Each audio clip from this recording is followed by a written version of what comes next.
All right, everybody, it is that time. Let's go ahead and get started. All right, let's see here.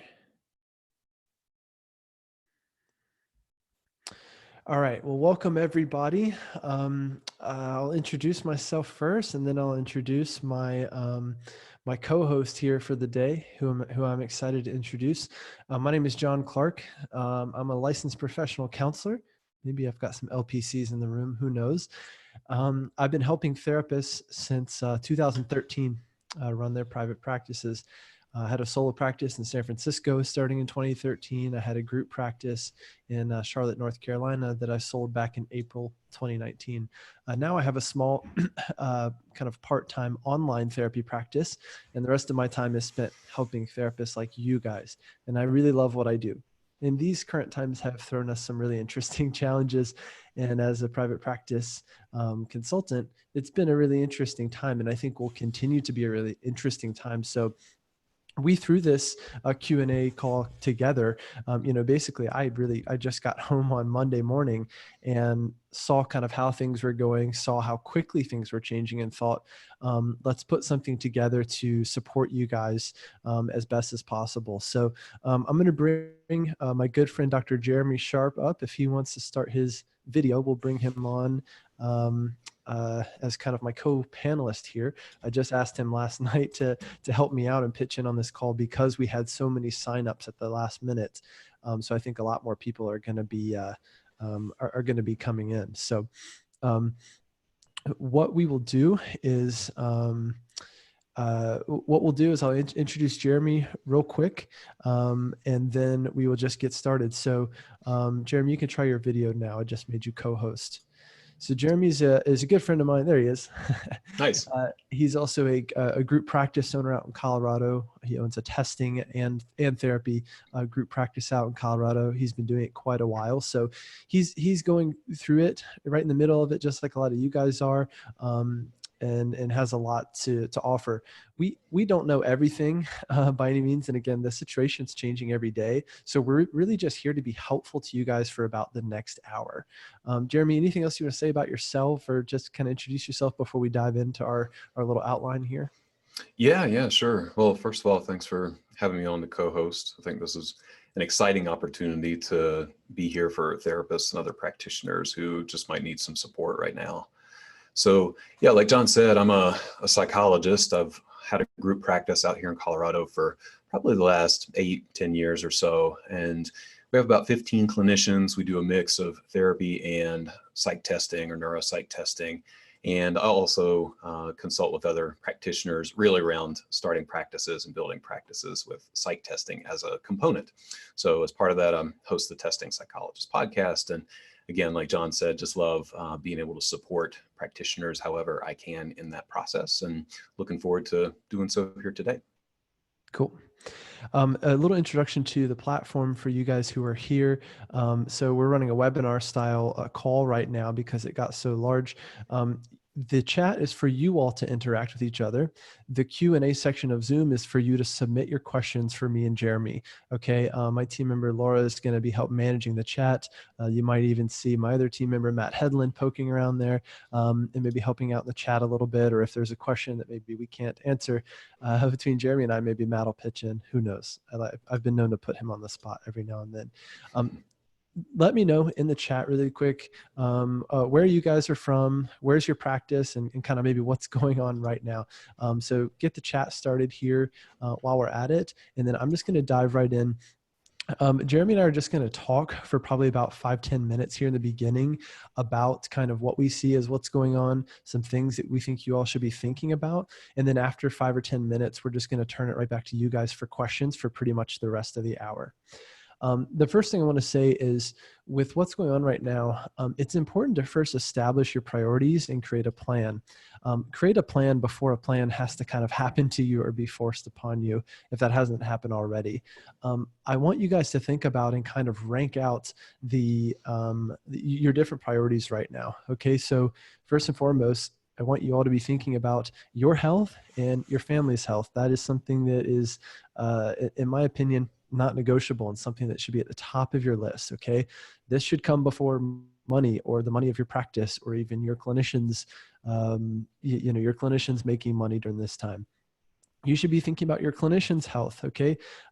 We might take for granted our clinicians being healthy right now, or even those who are still seeing clients in person, again, are being maybe exposed to, 5, 6, 7, 8, 9, 10 people a day if they're still seeing people in person in their office. We also know that people who are asymptomatic can still be carrying the virus. So I think you have to think about that as well now for those of you who've got in-person work still happening. You have to think about your client's health, right? So you have to think about even, again, a client who potentially is sick and maybe doesn't know it, bringing the virus into your waiting room, your office, et cetera, and how that could spread. Obviously, you have to think about your personal finances and your business finances. You have to think about making money during this time, and you have to think about your business generating revenue. If you're a group practitioner, you have to think about paying your staff.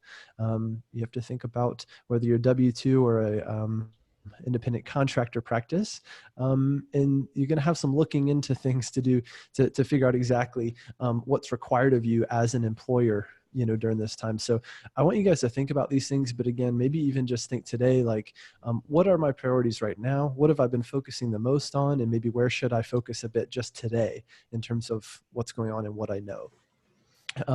The last thing I want people to do is make bad short-term decisions out of anxiety that are going to have long-term negative impacts. Okay. So, if the coronavirus is impacting us, let's say for the next month, the next couple of months, I want you to zoom out for a second and think, 10 years from now, when I'm looking back on this period in time, what do I want to remember about kind of how I handled that, how I handled that with my clients, with my staff, as a leader. I want you to think about all those things and really use that to help make the best decisions you can. Keep in mind that regulations, in your area could change at any moment. There's plenty of places that are already kind of on lockdown or kind of a mandatory quarantine. I would just encourage you guys to think about getting ahead of this. Okay. So I've seen some practices, in particular group practices, even with 20 clinicians who last week they transitioned everything to online therapy like that. They just got out ahead of it, right, and made that transition entirely. Other practices, I think, are doing kind of a hybrid. We're doing some in-person work, but doing it carefully or with different stipulations, right? So I think people are kind of all over the board right now, depending on you, your practice, who you work with, and what the regulations are like right now in your area. So that's, again, that is changing rapidly as well. So I just think therapists should be getting out ahead of it right now. One of the first decisions that you guys need to make is about, are we still going to be seeing people in the office? Are we just going to do online sessions? Are we going to do kind of a hybrid? That's probably the first decision to make. Maybe Jeremy, you can dive in here and maybe we can talk a little bit about how you're making that decision, how you see other people making that decision, and let's touch on that for a minute. Yeah, for sure. Well, I think that it depends a lot on your practice and your population. So for us, we have this hybrid practice where, like I said, we do testing and counseling. So we have moved to telehealth only for counseling, except in extreme cases. And when I say extreme cases, I mean vulnerable populations who may not have internet access at home, who may not have a private space, but yet still need the support from counseling. So, I'm leaving that up to clinicians to decide, which clients need to be coming into the office because there just aren't other options. And then we have safeguards in place. But the other place that we're doing that is with the, face-to-face testing appointments, which is really the only part of our practice that absolutely cannot go to telehealth because there's so much interaction and manipulation of materials that we're doing right there in person. So that's how we're handling it now. If it gets to the point where you can't be in person at all, I guess you'll put the testing part of your practice on hold. Right. Yeah, we just had a meeting this morning with all our testing staff talking about a contingency plan and how we might reschedule folks and handle that. Yeah. Okay. And what have you heard from other folks, or even in your group or your Facebook group or anything like that, of other practice owners in terms of what they're doing? Yeah, it really seems to depend on area of the country. And honestly, there's just so much variability with practice finances and, who's got an emergency fund and who doesn't. But overall, it seems like the folks, and this makes sense, who are in those sort of high outbreak areas are much more willing to transition to telehealth and cancel appointments for the next few a couple weeks, 3 weeks, just to try and ride it out. Yeah. So everyone is making different decisions with different variables. This holds true no matter whether we're going through a pandemic or not. You have to make decisions for your practice and your particular variables. So I encourage you guys to just be keeping yourselves informed as to what those variables are. And again, kind of getting ready for potentially your next step if you haven't already. Let's talk for a minute about telehealth, about seeing clients online. For some practitioners, they've already been doing this, or it's a part of your practice. For some, they are kind of scrambling to get set up with telehealth. I'm just going to, obviously this is not going to be a comprehensive kind of guide to telehealth, but I want to start talking about kind of your different options, different platforms, and kind of basic things to keep in mind if you're making this switch. We also have put together a resource list for therapists around the coronavirus, and it includes telehealth resources, business resources, things to think about with your marketing. We have a bunch of examples of practice notices that you could put on your website or send to clients. So I just dropped that link here in the chat, and you're welcome to share this link with friends, but you can grab that resource list there. So the things that you want to do is you want to figure out, well, what's the plan for my practice right now? And you want to commit to that plan. I think you want to have a plan before you roll it out to your clients or your clinicians, and you just want to stick with that plan. You don't want to kind of waver or roll out like a half plan. If you've decided to go with online sessions, communicate that plan clearly to your clinicians, communicate it with your clients, or they can communicate it with their clients. You may even want to inquire with insurance if you're an insurance-based practice to make sure that basically the service codes or the code for the service location is going to be no problem in terms of your reimbursements. We can talk about that in a minute, or do we want to talk about that now, Jeremy? Yeah, sure. I would imagine this is going to come up in the questions.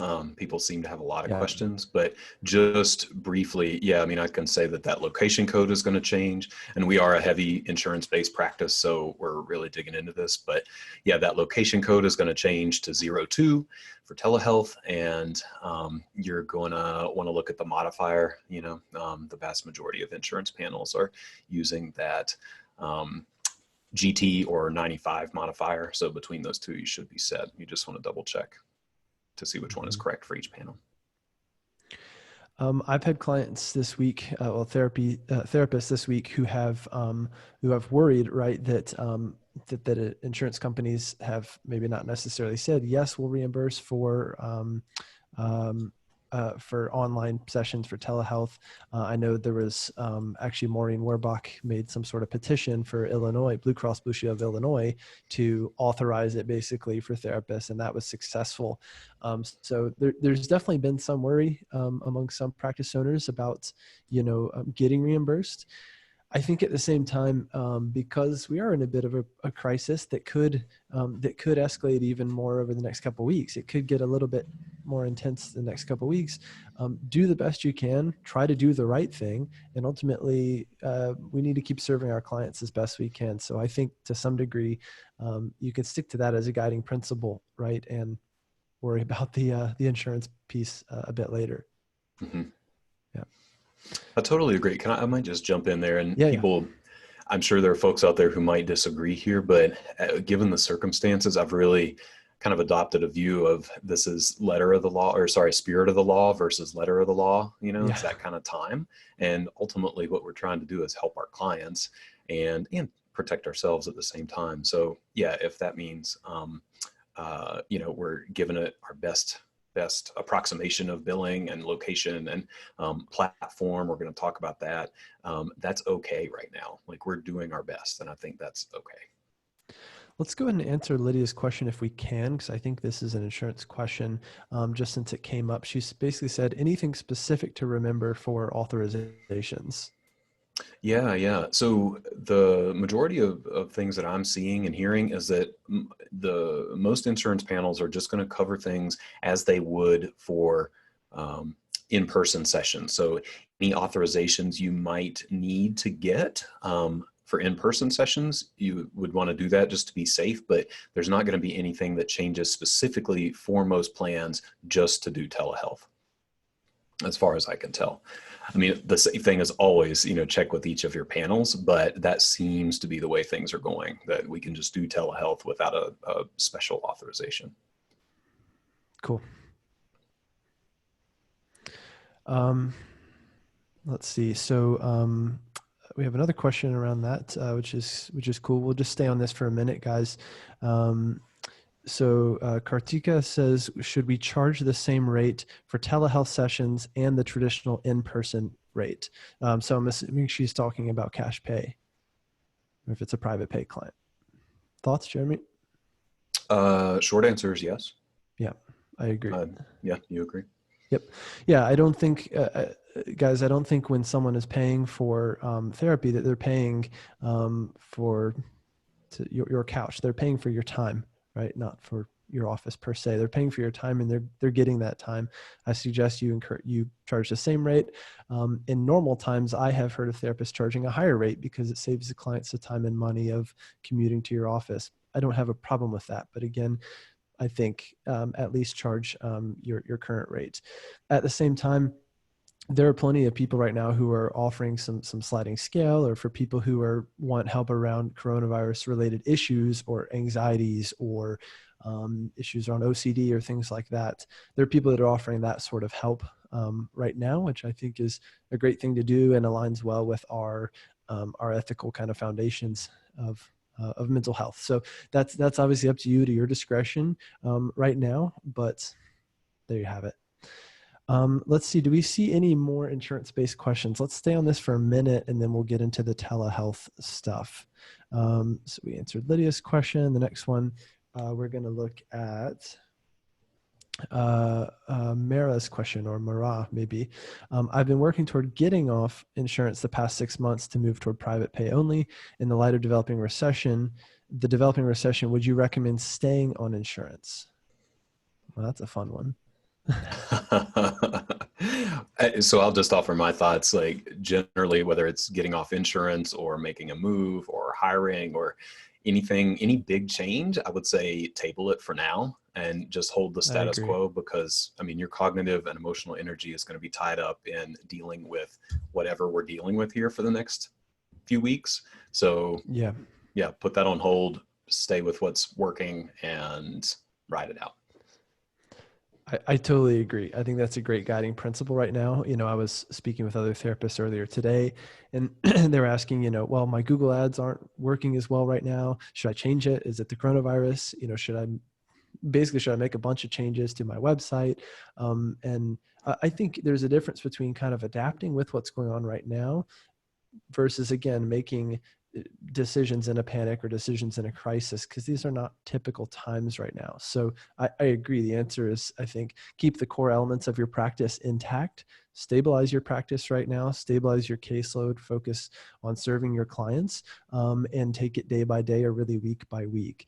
I'm obviously not an economist, but to get too panicked around a recession happening it's just not, we just don't know enough right now. So I would hold out there. Other questions around insurance. I saw something in the chat. I think it was Gracie said, Texas did not expand telehealth coverage to all insurance clients. So if you're in Texas, that's at least what Gracie is saying, that Texas did not expand telehealth coverage to all insurance clients. If that's true, that's really a bummer. But again, something to look into, even with insurance panels or Blue Cross, authorizing it for Illinois doesn't mean they authorized it in Virginia. A lot of these insurance companies operate kind of somewhat differently in different states. They have different rates for different states or for your particular practice. So again, guys, right now, unfortunately, you have to just do your homework. If you're the group practice owner, you have to do double homework to look into these things for your practice. All right. We're having fun so far, right? Light topics. I'm having fun. Yeah. I'm so glad you're here. I'd be overwhelmed without you. Next question. This is a good one for Dr. Jeremy. Gretel says, I have a practice that primarily does testing. Any suggestions to continue to test during the shutdown? Yeah, yeah. And then it looks like Morgan has a similar question there. So these Yeah, let's do go them together well. Yeah, good to see y'all. Y'all are from my Testing Psychologist group on Facebook.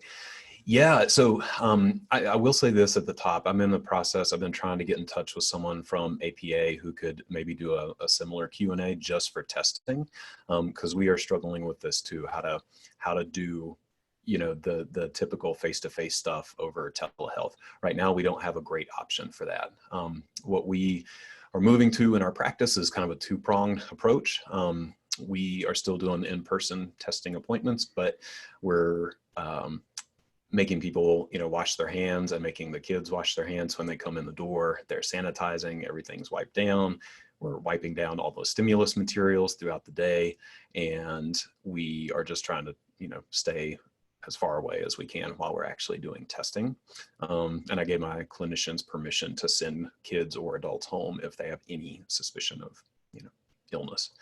The other thing that we have talked about is if you have the capability in your practice to do some of those more interview-based evaluations. So I'm talking like bariatric evals or adoption evals that kind of rely more on interview and personality measures that you don't have to manipulate anything. Of course, try to expand that side. And we've even talked about going more to, do we have to like read questionnaires to our clients over telehealth and help them answer those questionnaires just to keep them out of the office and, still get some of that assessment done. But yeah, there's not a perfect answer right now. Yeah. Okay. Let's move on, and we're kind of staying on insurance for a second. This is actually kind of a super bill question from Mike. So for those of you, if you're charging private pay or you have a client that's private pay and you're providing a statement for their out-of-network reimbursement, what code should we be using since we aren't concerned about certain insurance panels, right? So if you're just creating a generic super bill for your clients, or let's say you're using Simple Practice or something like that, you might be using your EHR to generate super bills. This is something I've done for the past few years since I only have an online practice. All I do is change the code for location, basically. So where the service was delivered, you change it from office to telehealth. I don't know the code off the top of my head. I'm sure I could find it or someone could find it. Somebody in the chat probably knows it. But that, as far as I know, that's the only thing you're going to change. The other codes are really going to stay the same.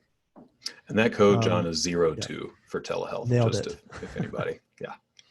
Is it a different treatment code, right? So it's 45 minutes therapy. Okay. No. So it's just the office, the code basically. Okay. Right. Cool. All right. Guys, we've just got one more question here coming up about telehealth. So start adding your questions as well. And we're going to move on move the topic here to telehealth, but we can come back to anything you'd like. So really quick, I think you guys should think about some sort of practice notice, whether that's just on your website. A number of therapists have been doing that. We put that in the resource list that I linked to here.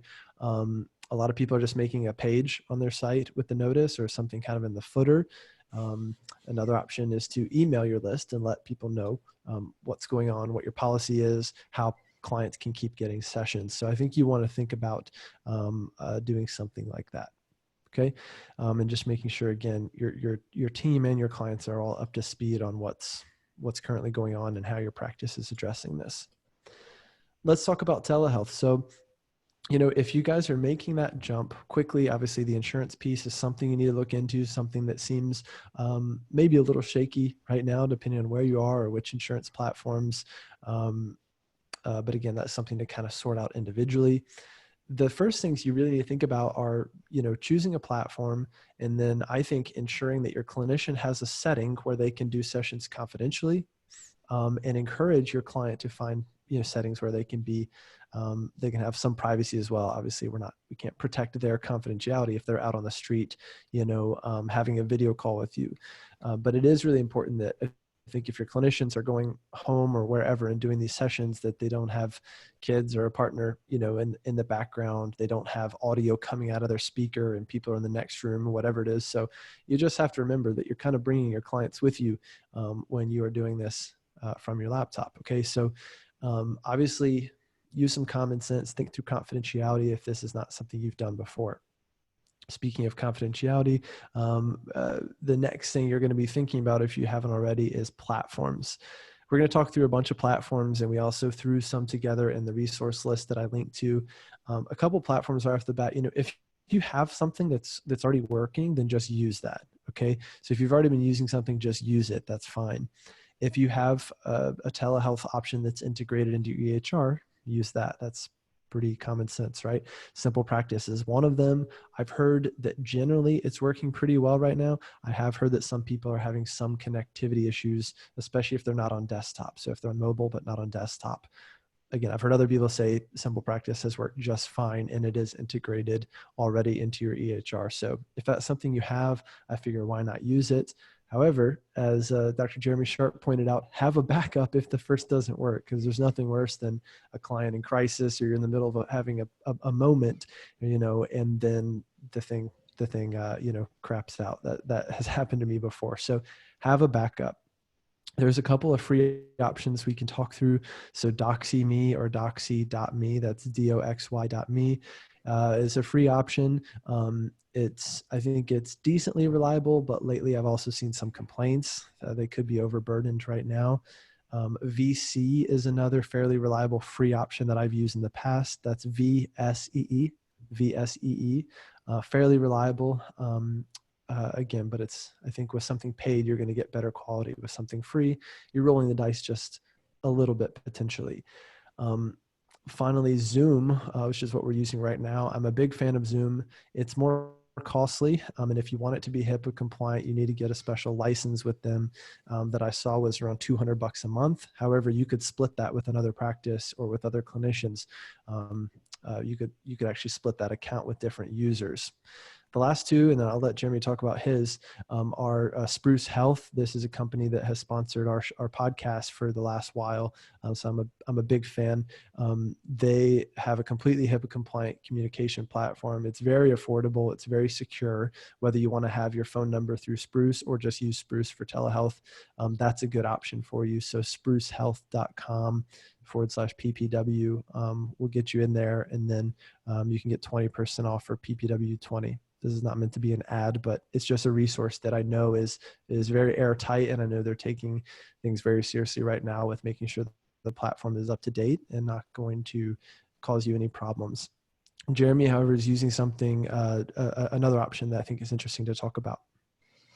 Yeah, I can throw this out there, although things have even changed overnight since we talked last night, John. So, for years we've used Regroup Connect, which is a telehealth platform that's been around for a long time. It's built on the Zoom platform, but has the HIPAA compliant overlay.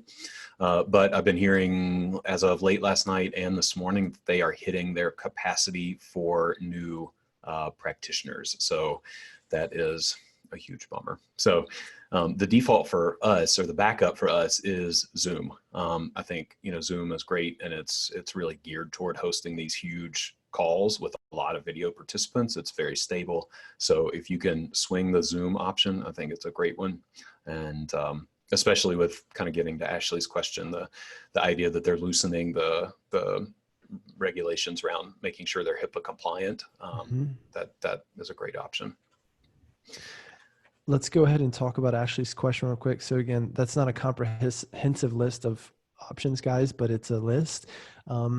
Make sure that just, if you are doing this, make sure that you have a decent, a set of headphones, like iPhone headphones like this, so that it's confidential, so that it's not feeding back.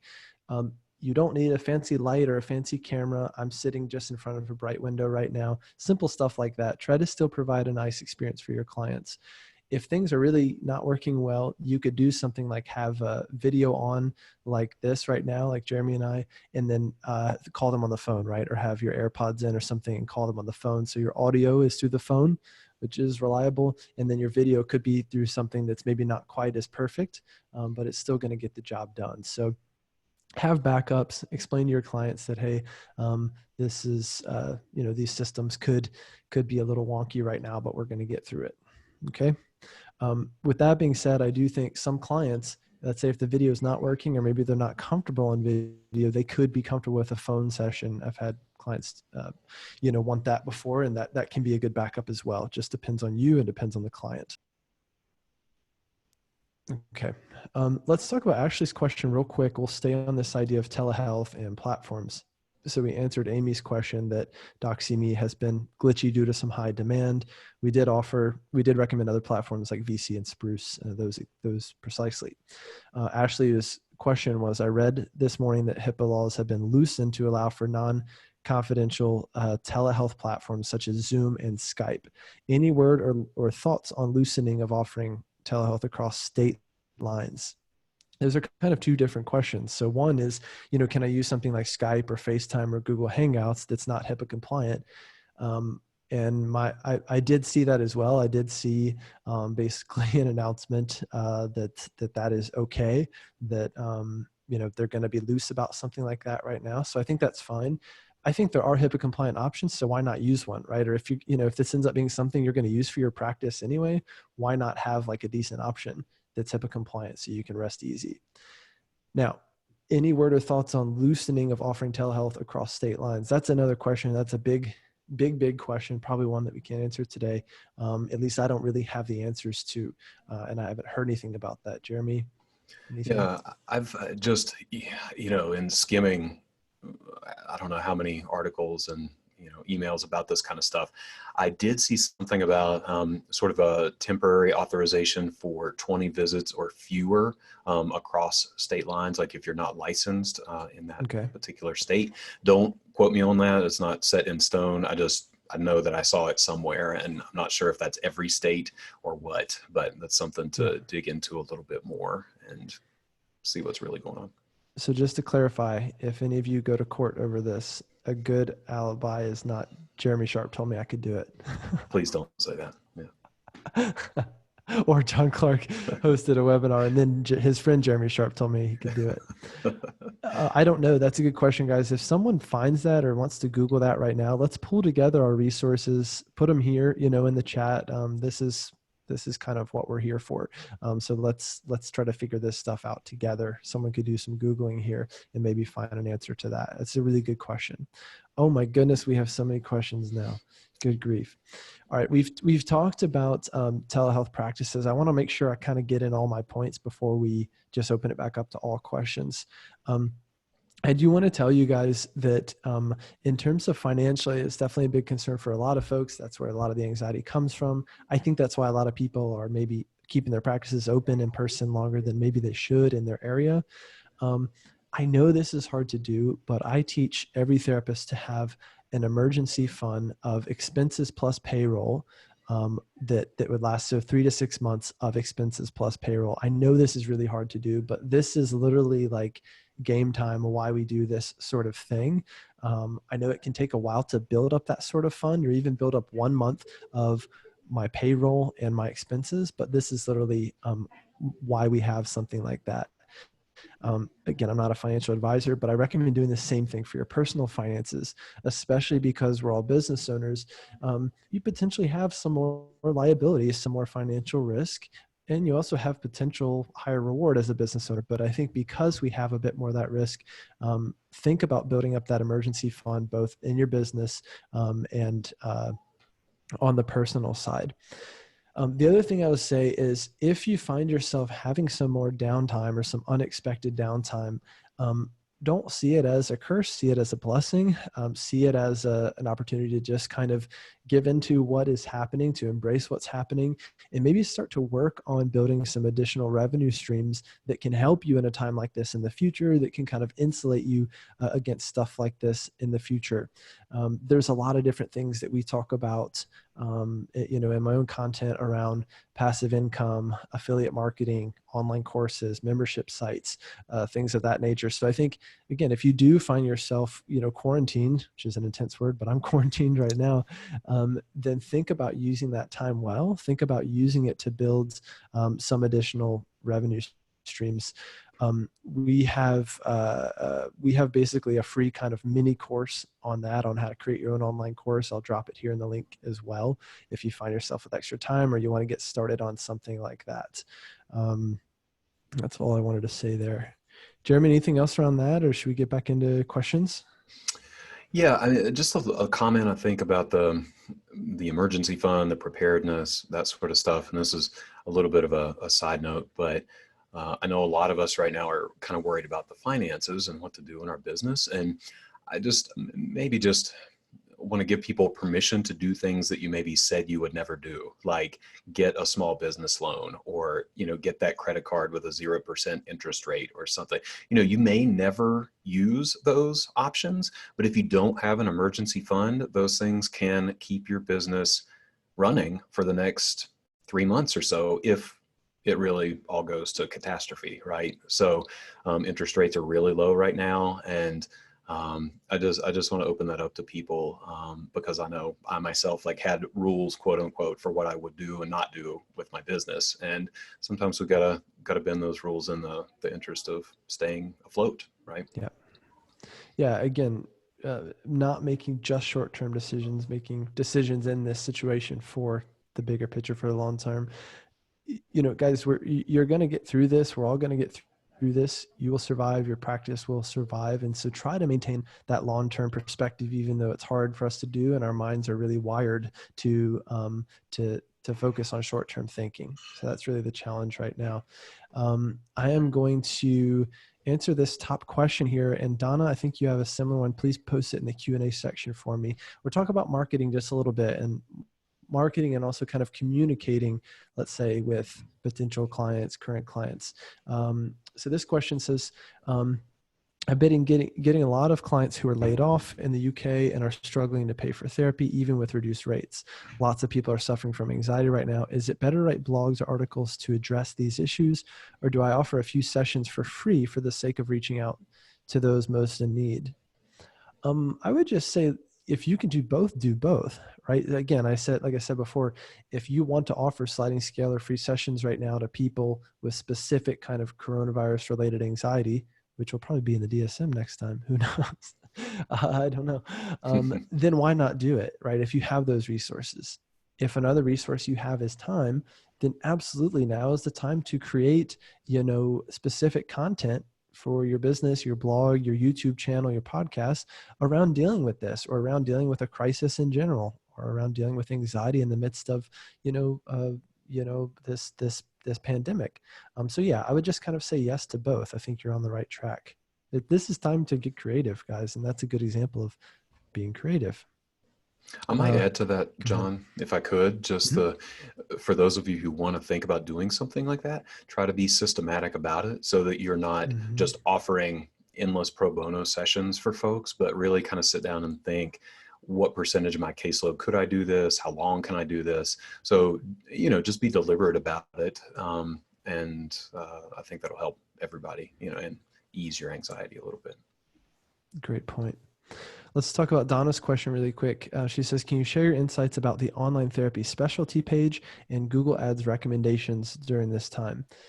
Yeah. So if you want to offer online therapy to, let's say, new clients, then one thing you could do is to create a service page or specialty page about online therapy, how it helps, some of the benefits, how it's different, answering frequently asked questions about online therapy. And if you want to make a push for this part of your practice, you could certainly run Google Ads to this particular page, keeping in mind you may be competing with some of these bigger these big companies like BetterHelp and what is it, Talkspace, something like that. These companies that have a lot of venture funding and are running ads for things like online therapy. Otherwise, you might just continue to run your current ads, and again, make an announcement on your site, have a big, nice, colorful banner at the top that says, like, due to coronavirus, we're offering online sessions, click here to get started, something like that. I think that's a decent way to do it. So yeah, that's what I would say. I don't know if there are specific keywords being searched around things like coronavirus anxiety, coronavirus therapy. There very well may be. If you guys want to integrate that in your marketing right now, go for it. Again, I can't vouch for that right now, but certainly something you could look into. Look at Google's keyword planner, or ask your marketing person to look into it a little bit if you want to make a particular marketing push around it. Otherwise, again, you can think about your warm audience, meaning your email list, people who like your Facebook business page, etc. And you could reach out to those people and let them know how you're altering your services right now. Good? Cool. Man, I don't even know where to start now. Let's just start at the top. Beverly says, North Carolina has been late in allowing LPCs to do telehealth. We are a discipline that Medicaid is not allowed to see individuals through telehealth. They have only allowed LCSWs to do so. What can be done to advocate at this time? I don't know. I guess I'd be surprised if you want to try to get that approved with Medicaid, that they would be making that change right now in the middle of everything going on. I could be wrong. Ashley in the comments says, write your senators, Beverly. Sounds like a decent idea. I don't really know. And again, I don't know if you're going to get something changed right now, but certainly you could reference this event in your case and making a case and saying, listen, in a time like this, you need LPCs, LCSWs, clinical psychologists to be able to serve clients on telehealth. That's all I can think of here. I might, we mentioned Maureen and her petition in Illinois earlier. Again, no guarantees, but if you can start something like that, you have the time and the energy to push that through, you can always give it a try. The other component is, I know in a lot of states, Medicaid allows incident to billing through a supervisor. So if you need this is just off the top of my head, if you have an arrangement where you can do, where you're being quote unquote supervised by an LCSW or someone who can bill for telehealth, that may be a little workaround to be able to do it yourself. Great point. We have a little positivity coming from Sharon. Sharon, I appreciate you and this positivity, because this is really interesting, guys. And this is also reflects that how different things are in different places around the country and around the world right now, in different countries, but even different parts of the U.S. She says some peace of mind right now regarding the anxiety around income for us and clients. She says, we're under quarantine here in LA. They've put in place a moratorium on all evictions. Utilities will not be turned off. Everyone will have a 6-month window to pay rent and mortgages. She says, I've shared this with clients who weren't aware, and it really helps. I imagine other cities will follow suit. Right. So that's the government taking action and really understanding that this is causing, distress, hardship for a lot of people. And again, it could be starting to get a bit worse in the U.S. over the next couple of weeks. So right now, it's just really, it's good to see that, right? Good to see the government stepping up in different places. So that I appreciate that, Sharon. That's super helpful. And on that note, Ben says, positive news number 2, I can sleep in more often now. Hey, why not? Get the extra sleep, because we're going to have a lot of work to do when we're all back at it. All right. Let's get to the next question. Anonymous says, how would you handle outstanding therapy fees from sliding scale clients at this time? And would you continue seeing them at their already lowered frequency? That's an interesting one. Sure is. Thoughts, Jeremy? I like how you kicked the hard question to me. Yeah. Yeah. Let's see. What are my thoughts on that? So personally, I would be inclined to maybe relax the collections process for folks right now at this moment. But I always kind of default to setting realistic expectations. So if you're going to do that, message your clients who maybe are in this position and say, we're going to relax our collections process right now, but here's the plan moving forward, and here's when you can expect for that to resume. Yeah, and continuing to see them, I think as long as it was ethical and you were meeting their needs within reason, to lower that frequency to sort of protect yourself financially is fine. Yep. Those are just my thoughts, though. Good question. Let's go to Lori. She says, for those of you that are private pay, have you noticed a decrease in clients/hours due to people losing work /income due to the virus? Again, I have a small online practice that's all private pay. I would say right now, no, I haven't really noticed that decline. If that decline happens, I'm not going to be surprised. I'm not going to freak out about it. The two things I said, I think yesterday to someone was, right now, even this week has been very busy for me because number one, therapy clients want help right now. And at least a number of my clients haven't started to worry about the money of it. And number two, therapists in private practice want help right now. So I've been quite busy again. So even if you see a dip due to that economic kind of hardship, I think it will be temporary. Let's go. All right, cool. We're getting a little bit better here with the questions. Let's go to Maraz's questions. She's got two. Number one, can you let insurance companies know you only accept telehealth clients, or is this something you communicate directly to an inquiring client? Good question. My thought is right now, no. You can't really limit your insurance clients to the panel anyway. But this, again, who knows, this could be changing. It's always worth a phone call to a provider rep to check out. She's asking, can you let an insurance panel know that you're only taking telehealth clients? Mm-hmm. Yeah. Sorry, was that not the question I was answering? Well, not that she wouldn't accept clients from a particular panel right now, but that everything she's doing is telehealth, I guess. Right. Sorry, I was being unclear in my answer. I still think the answer is no, as far as I know, but it doesn't hurt to call and ask and let them know. As I think through this, though, those of us on insurance panels, we can call and say we're not accepting new clients. Right, so that was my thought. Yeah, so that actually might open up as a possibility to let them know that you're only doing telehealth. Mm-hmm. And I think the next part of the question, you can definitely communicate that with an inquiring client. In fact, we're in that process right now with anyone who has an intake over the next few weeks. Yeah. Good question. The second question is it okay for clients to email intake paperwork back? How do you feel about emails between therapists and client in general? I can answer this one. I mean, this isn't really a coronavirus question, so to speak, but that's fine. It depends on your email platform, right? If you're using something like Gmail or Yahoo or Hotmail or something like that, certainly those are not HIPAA compliant by nature. So in my opinion, it depends on your level of risk or your tolerance for risk. If you want to be really careful, then use something HIPAA compliant, use something like Hushmail, or get a BAA signed with your email provider, because otherwise certainly they can have access to some of your PHI, as it were. So I think you have to be careful with that. Otherwise, if you have a secure platform, then you can communicate with them.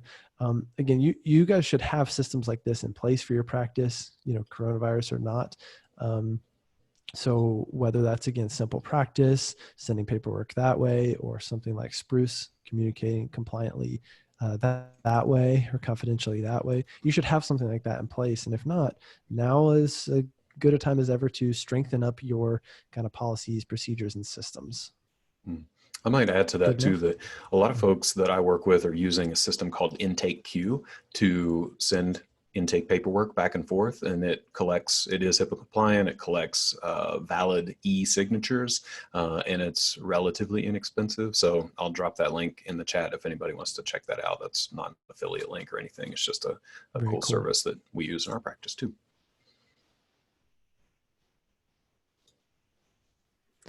All right, a couple more. Just as I think we're cleaning them up, we got more. Diane is asking, if we take on a new client for anxiety specifically related to the coronavirus, do we need to do a full intake? And what CPT would we use, crisis code or regular?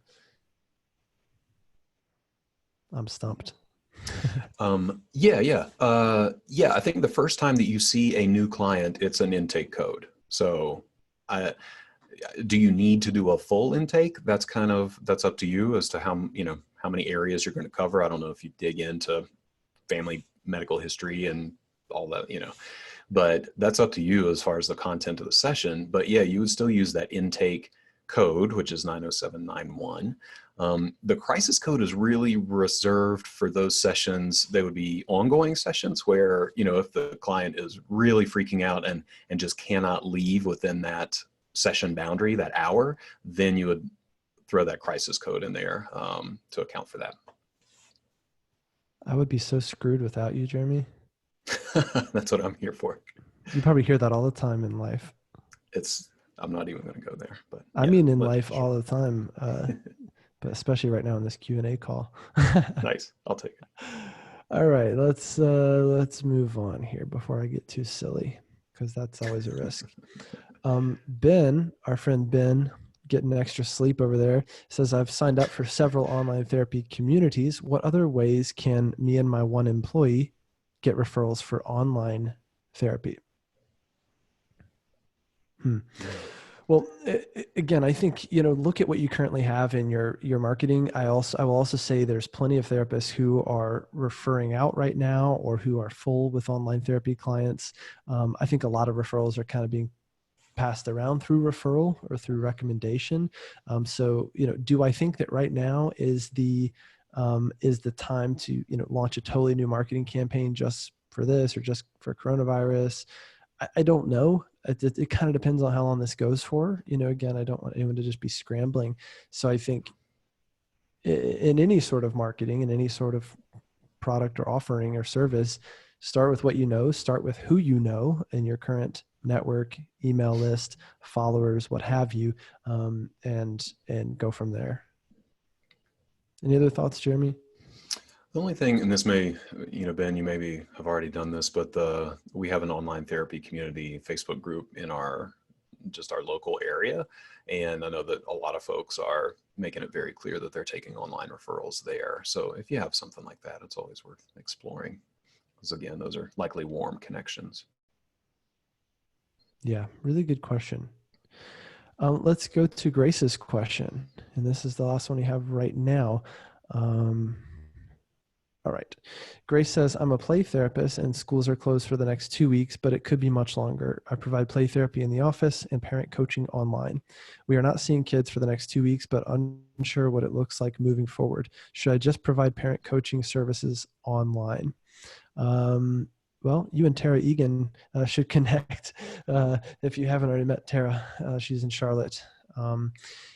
And she works with parents. So what I would say is, you just have to work with what you've got. And if all you can do right now is parent coaching services, then go with it, right? It's certainly better than having no clients at all. If you can't risk seeing those kids in person, then the answer is kind of there for you. The other thing that I've kind of thought about is, or just thinking out loud right now is, those parents are needing a lot of help right now too, right? A lot of them with kids being out of school for the foreseeable future or till May for some. I've heard of some schools closing for the rest of the year and standardized tests being closed or being canceled. Those parents are needing help. Those parents are needing help providing structure to their kids, activities, activity ideas. You could offer, therapeutic activities for the parents to do with the kids. I think you have a lot of options here, right? In terms of supporting families, in terms of maybe even getting new clients or working with new parent clients right now during this time because of the added stress of what's going on. Jeremy, any other thoughts? Do you guys work with kids as well? Yeah, absolutely. I would echo everything you just said. I was thinking this is actually a perfect time to do parent coaching because parents are home and likely kind of stressed out with their kids if they're anything like me. So I think there is a big market for that.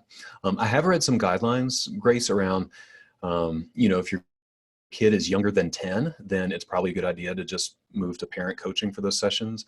But on the flip side, I just saw a resource this morning from our friend Allison Pereira, did a podcast on how to do play therapy online. So that is out there as well. And we can track down that link and probably drop it in the chat as well. So you may check that out and see if there's good content there.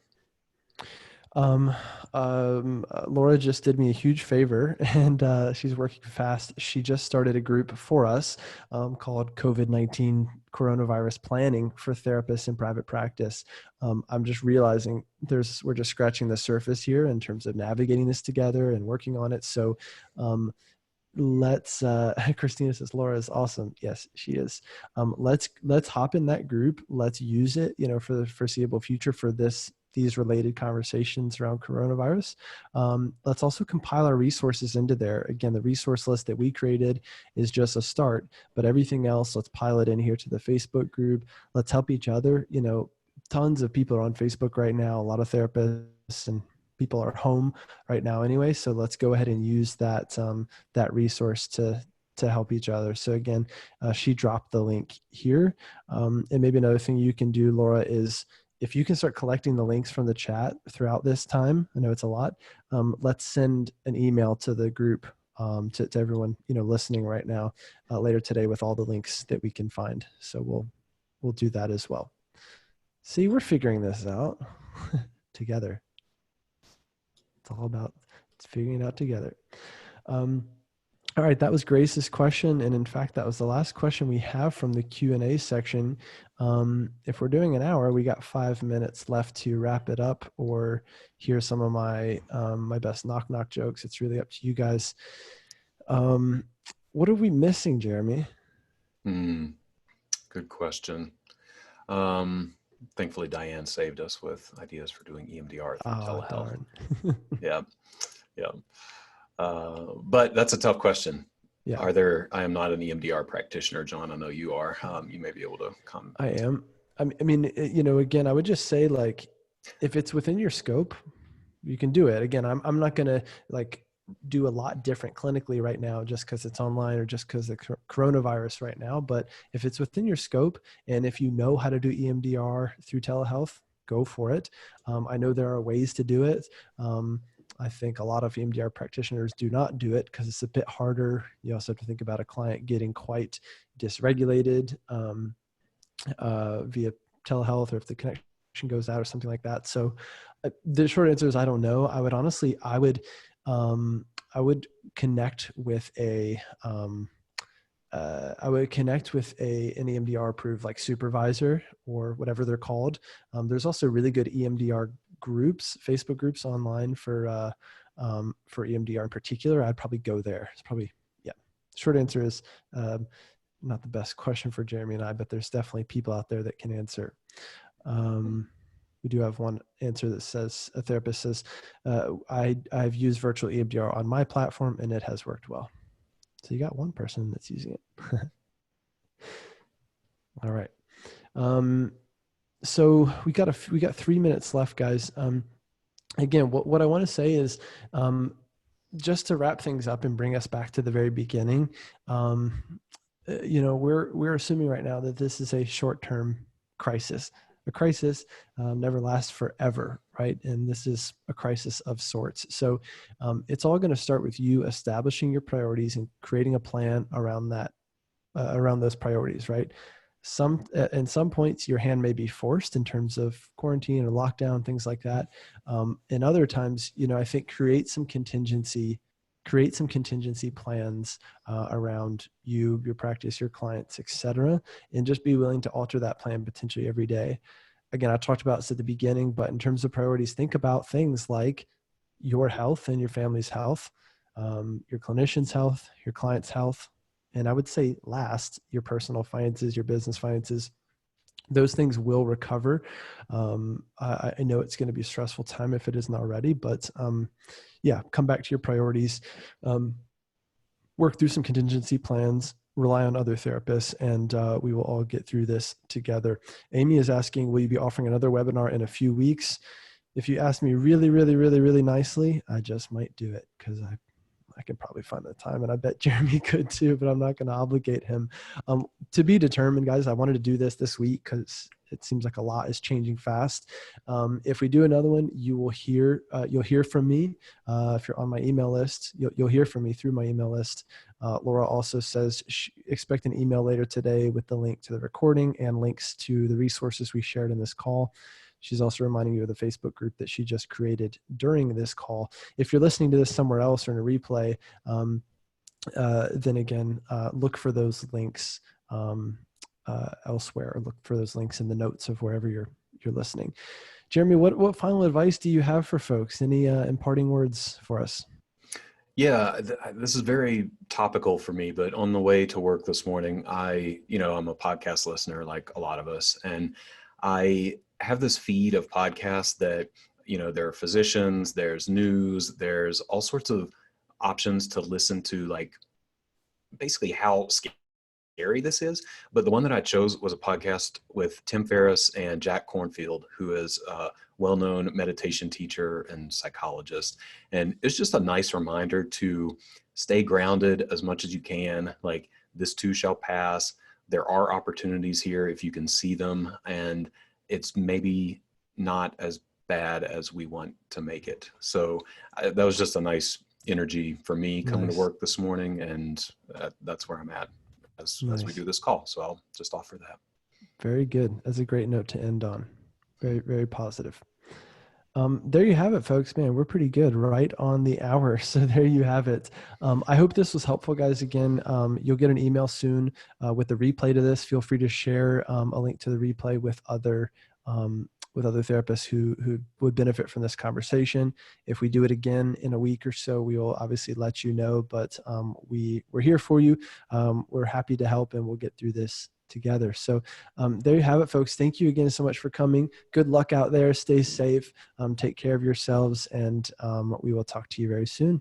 Cheers, guys. See ya. Thanks.